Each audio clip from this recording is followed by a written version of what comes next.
Resistance measurements are highly, highly inaccurate. Everybody comfortable with that statement? A resistance measurement is accurate on low current circuits.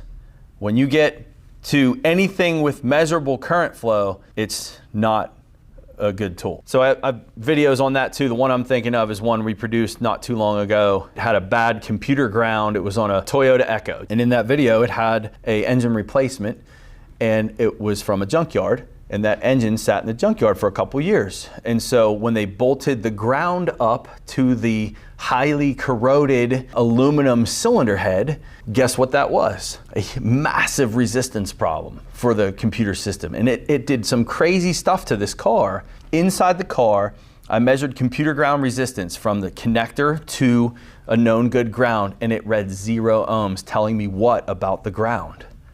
It's good. Plugged it back in, did a voltage measurement, and I had 3, 4, 5 volts on this ground circuit. Why? Loaded circuit voltage drop tests is what you want to do over the resistance measurement in a lot of circumstances. That's not all the time. I'm not saying the ohm meter is a useless tool, but when at all possible, you want to do voltage measurements, not resistance measurements.